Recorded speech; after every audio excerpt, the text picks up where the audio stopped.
Muhammad Azinaufal Wirozaidi from class AS12017. I will be presenting about rubber. So, before we move on, we need to know the history of rubber. So, rubber trees, or the scientific name Hevea brasiliensis, were brought to Malaysia in 1877 and has continued to be developed as an important commodity in our country until the present day. So, amongst the Malaysia's major exports are rubber gloves, rubber band, and caterers, also tires. So, I will be explaining the characteristic of natural rubber. The characteristic of rubber depend on the rubber polymer that are natural elastomeric polymer, such as I already explained in the text that are polyisoprene. So there are 6 total characteristics I will be explaining. That is elastic, soft, low heat resistant, electrical insulator, reactive to chemical, and waterproof. So for the first one, we begin from elastic. Elastic, it can be stretched and can return to its original shape when released. So when you stretch the rubber and you let it go, it will come to its original shape after you release it. So the next one is soft. The remarks for it is soft while solid in room temperature. So natural rubber will be soft in room temperature, but in low temperature it will become more hardened as coagulation process has begun. The next one is low heat resistant. At high temperature, natural rubber will become soft and sticky, such as when it's in high temperature room, or even it's been direct contact with sunlight. It will melt and it will become soft and sticky. The next one is electrical insulator. Natural rubber cannot conduct electricity and is a good electrical insulator. For the next one is reactive to chemical. Rubber reacts easily with acid, alkalis, organic solvent. That is why they are main used in substances such as ammonia. The last one is waterproof. Natural rubber is water impermeable, so the water cannot pass through into the rubber, nor it cannot be disrupted by the water molecule. So the next one, I will be explaining the coagulation of latex. Okay, so when you tap the bark of the rubber tree, you will gain the white liquid that is latex. So latex is collected in liquid form to process, or it can be left to coagulate and to be collected a day after it was tapped. So the collection of latex in liquid form should be done quickly because exposed to air will lead to the coagulation process. So in this slide, I will be explaining the coagulation process of latex. So the first one, the negatively charged protein membrane causes rubber particles to repel each other. The next one, hydrogen ion from the air surrounding from acid neutralize the negatively charged protein membrane. Third one, rubber particles collide with one another that causes the protein membrane to break. Lastly, rubber polymer combine with one another to cause latex to coagulate, and the coagulation process will be completed. So now in this slide I will explain about the facts of coagulation. Okay, so the first one, acid can coagulate the latex by neutralizing the negatively charged protein membrane, as I already explained in the process of coagulation. The number 2, coagulation can take place by adding a weak acid into the latex, as you can see, meaning that the latex is from a base solution, or it can occur naturally by leaving the latex exposed. Thirdly, bacteria in the air enter the latex and secretes lactic acid, which will cause the coagulation. So the meaning from the coagulation that I already explained means that latex or even a natural rubber comes from base, meaning when it reacts with an acid, it will be neutralized and the process of coagulation will occur. So now I will be explaining about this slide, latex coagulation prevention. Latex is also needed in liquid form to produce specific products such as gloves, rubber tubes. Alkaline solution such as ammonia is added in latex to prevent from coagulating. So, alkaline solution consists of hydroxide ion OH- that can neutralize the acid produced by the bacteria.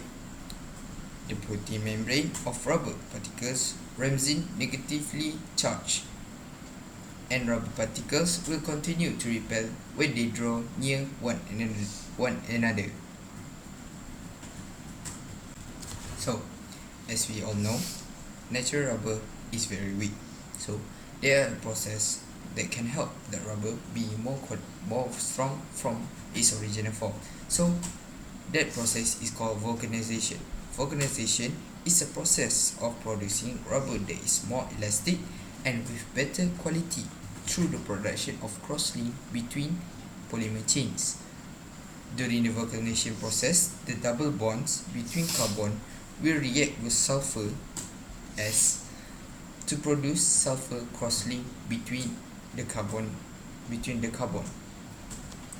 So, from being vulcanized, there are more properties that will be gained from vulcanizing a rubber. So, vulcanized rubber has different characteristics from unvulcanized rubber due to the formation of cross-link during vulcanization process. So, when the rubber is vulcanized, the formation of sulfur cross-link reduce the double bond between two carbon atoms, so making it more stronger and better quality. Vulcanized rubber that makes it harder to be oxidized, meaning that it will not more easy to be coagulate, or more than that, strong sulfur cross-link prevents the rubber polymer from sliding when it's stretched and can return to its original shape when ready. So when you see that rubber from the natural rubber, when you stretch it, it will not come immediately fast to its original shape. So when you vulcanize the rubber, when you stretch, it will immediately go back to its original shape. High heat energy is needed to break the linkage, so meaning that using high temperatures such as leaving it out in the sun will break the linkage between the carbon atom and sulfur cross-link. So this is the references that will be used in the properties of vulcanized rubber.